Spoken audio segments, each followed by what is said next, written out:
Hello everyone, welcome to exam B. मेरा नाम है अश्विनी पुंडीर और मैं स्वागत करता हूं आपका हमारे यूट्यूब चैनल पर।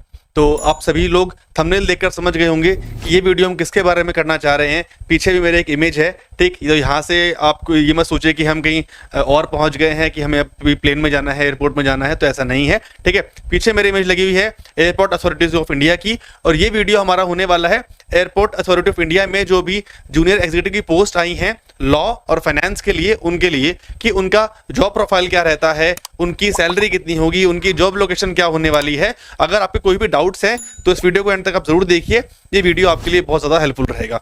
और अगर आपने इस चैनल को सब्सक्राइब नहीं किया है तो इस चैनल को भी आप जरूर सब्सक्राइब कर लीजिए। स्टार्ट करते हैं इस वीडियो को। बात करेंगे यहाँ पर एयरपोर्ट अथॉरिटी ऑफ इंडिया में आई हुई कुछ वैकेंसीज की। इसका जो ऑनलाइन एप्लीकेशन है वो स्टार्ट हो चुके हैं, फॉर्म फिलिंग जो है वो इसकी स्टार्ट हो चुकी है, ठीक। तो अभी ये देखते हैं यहाँ पर, ये इनका एडवर्टीजमेंट था 3/2023 को, जो मतलब इनका थर्ड नोटिस है 2023 का, ये इसका मतलब होता है। बात करते हैं क्या क्या यहाँ पर पोस्ट आई थी। Junior assistant office, senior assistant accounts, junior executive common cadre, junior executive finance, junior executive fire services, junior executive law. ये 6 तरह की यहाँ पर पोस्ट जो है आई थी। काफी अच्छे नंबर यहाँ पर वैकेंसीज था, काफी अच्छा नंबर है यहाँ पर वैकेंसीज में। तो ये जो नोटिफिकेशन आया था, इसके बाद यहाँ पर अगर हम देखें तो क्या क्या यहाँ पर इसकी जो क्वालिफिकेशन है या फिर जो एक्सपीरियंस है वो आपसे मांगा गया है। ये वीडियो बेसिकली हमारा फाइनेंस और आपका लॉ के बारे में है, तो सीधा उसी पर पॉइंट पर बात करते हैं। अगर हम देखें जूनियर एग्जीक्यूटिव फाइनेंस की जो हमारी वो है, जो हमारी एलिजिबिलिटी है वो क्या है, इन्होंने यहाँ पर हमसे मांगा है, ठीक। इन्होंने यहाँ पर हमसे मांगा है बीकॉम हो with ICWA, CA, MBA, 2 year की duration with specialization in finance, ठीक है। तो फाइनेंस में आपसे यहाँ पर जो चीजें हैं मांगी गई हैं, चाहे MBA हो, CA हो, बट फाइनेंस में आपने यहाँ पर जो है वो डिग्री को हासिल जो है वो किया गया हो। जूनियर एग्जीक्यूटिव आपका लॉ, इसमें आपसे मांगी गई है 3 साल की प्रोफेशनल डिग्री इन लॉ या फिर 5 साल का इंटीग्रेटेड कोर्स जो आप 12th के बाद करते हैं। And candidate should be eligible to get himself enrolled as an advocate in bar council of India to do practice in courts in India, ठीक है। तो सारी चीज, ये सारे आपका बेसिक क्या है, एपी क्वालिफिकेशंस है। एज लिमिट जो है वो उसकी 27 साल है, पहली मेन बात ये है, ठीक। तो ये जो फॉर्म आए हैं, अब इनमें कई लोगों को कंफ्यूजन यहाँ पर ये है कि भाई हमारा काम क्या होगा, हमारी प्रोफाइल क्या होगी, हमें क्या क्या किस तरह के काम करने पड़ेंगे। तो ये सब, इन सब के बारे में अगर बात करें कि अगर फाइनेंस में है तो आपको क्या क्या डीलिंग्स करनी होती हैं, आप लॉ में हैं तो आपको क्या क्या वहाँ पर जो आपको क्या डॉक्यूमेंट्स बनाने हैं, क्या आपको वहां पर चीजें करनी है, तो सारी बातें हम यहाँ पर जो है करने वाले हैं, ठीक। तो पहले अगर हम बात करें हमारे फाइनेंस की, कि फाइनेंस के क्या रोल्स होते हैं, ठीक है। तो आप देखिए यहाँ पर जो आपके बेसिक, अगर आप किसी भी ऑर्गेनाइजेशन में जाएंगे तो वहां पर भी जो आपके रोल्स हैं वो आपके यहीं पर रहेंगे। सिर्फ पोस्ट का जो है, पोस्ट आपके जूनियर एग्जीक्यूटिव की रहेगी, बट रोल्स आपको अलग अलग जो है वो बांट दिए जा सकते हैं। इन सभी में से ये बेसिक काम है जो, अगर आप फाइनेंस के ग्रेजुएट हो, अगर आपका फील्ड फाइनेंस का है, तो ये काम आपको बेसिक जो है वो करने पड़ते हैं।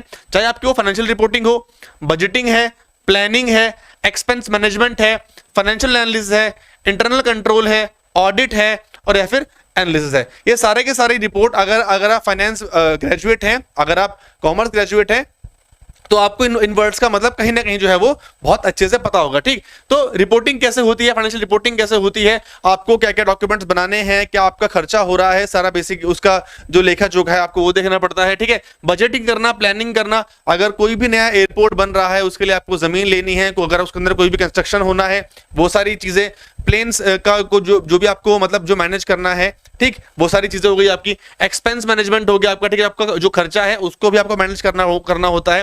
Financial planning and financial analysis, ठीक है। प्लानिंग तो हम बहुत करते हैं, ठीक है, कि फाइनेंशियल प्लानिंग कर लेते हैं कि हमारा जो बजट है, हमारे पास इतना का बजट है, ये हम यहाँ पर इस तरह से जो खर्चा करेंगे वो करने वाले हैं, बट उसको एनालाइज करना ही बहुत जरूरी है। तो ये बहुत इंपॉर्टेंट पार्ट होता है यहाँ पर, ठीक। देन आपका इंटरनल कंट्रोल और ऑडिट कंट्रोल, ठीक है। अंदर का इंटरनल कंट्रोल, इंटरनल ऑडिट जो होता है, ऑडिट करना चीजों का कि खर्चा आपका कितना हो रहा है उसको देखना, ठीक है। बाहर का ऑडिट, आपकी क्या क्या डीलिंग्स हो रही हैं, वो डीलिंग ठीक है नहीं है, क्या फायदा होगा क्या नुकसान होगा, क्योंकि अगर कोई भी चीजें करता है तो आपके फायदे के लिए वो चीज जरूर होनी चाहिए, ठीक है, ठीक है। तो ये बेसिक टर्म्स है, ठीक है। यही सब आपको काम यहाँ पर करना पड़ता है, इससे अलग आपको कुछ यहाँ पर काम नहीं करना होगा। ये सारी चीजें हैं जो आप कर सकते हैं। 1-2 पॉइंट्स अगर इसमें मिस भी हो सकते हैं, कुछ इंटरनल पॉइंट्स भी मिस हो सकते हैं, बट ये आपका यहाँ पर बेसिक काम है जो आपको यहाँ पर करना है, ठीक।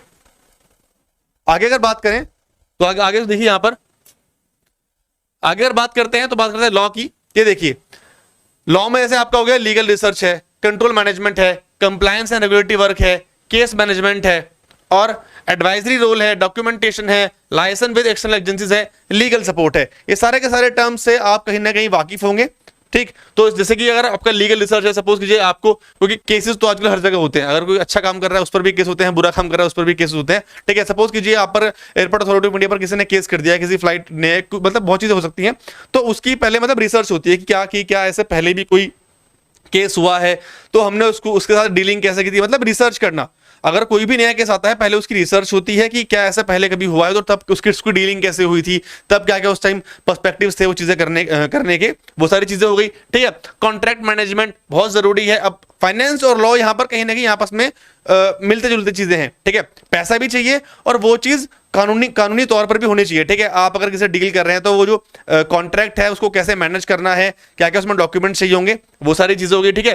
कंप्लायंस एंड रेगुलेटरी वर्क हो गया इसमें, ठीक। अगर आप बात करते हैं, ठीक है, बात करते हैं कि आपका किसी एक्सटर्नल जो ऑर्गेनाइजेशन है उससे आपका कोई कॉन्ट्रैक्ट हो रहा है, कुछ भी डीलिंग हो रही है, तो उसके लिए आपको क्या क्या चीजें की जरूरत होती है, उन सारी बातों का ध्यान रखना, ठीक। देन केस मैनेजमेंट है, एडवाइजरी रोल है, ये बहुत इंपॉर्टेंट है कि भाई एडवाइस लेना बहुत जरूरी है कि हम अगर ये चीज करना चाह रहे हैं तो उसमें, क्योंकि अगर आप कोई भी काम करते हैं तो उसको लीगली करना बहुत जरूरी है, ठीक है। हर एक काम करना लीगली बहुत जरूरी है, तो लीगली एडवाइस होनी यहाँ पर बहुत इंपॉर्टेंट रह जाती है। देन डॉक्यूमेंटेशन है, ये तो बहुत इंपॉर्टेंट पार्ट है, इसका बहुत बेसिक पार्ट है।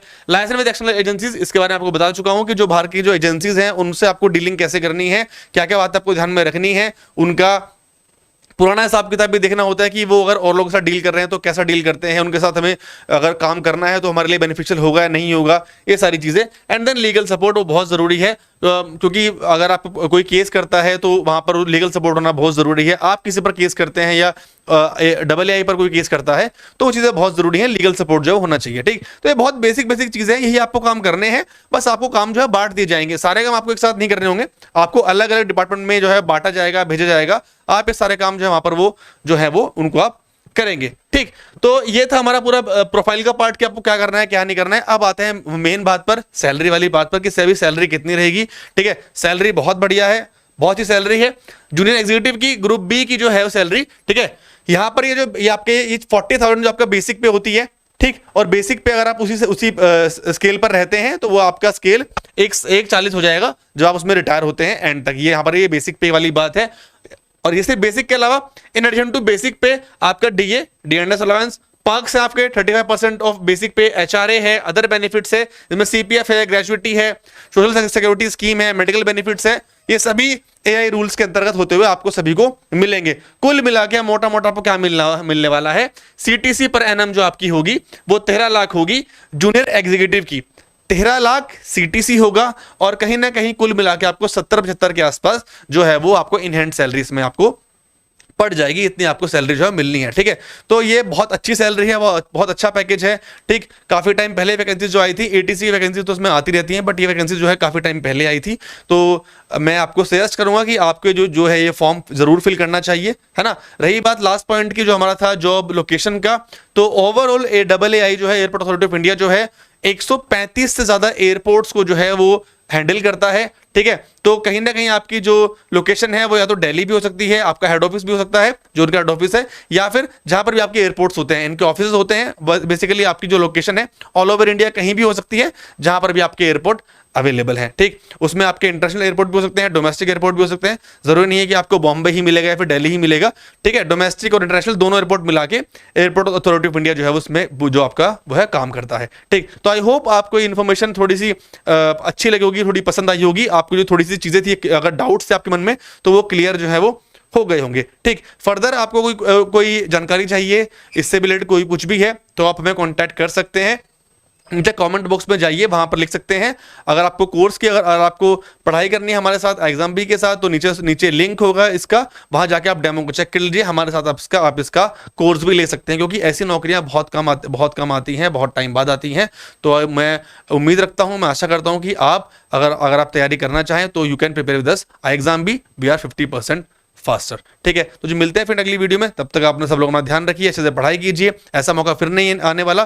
फॉर्म फिल नहीं किया है तो फटाफट जाओ फॉर्म को फिल कर दो, और कोई भी क्वेरी हो तो नीचे कमेंट बॉक्स में जरूर लिखिए, आई विल ट्राई कि मैं आप सभी का रिप्लाई वहां पर कर पाऊं, ठीक।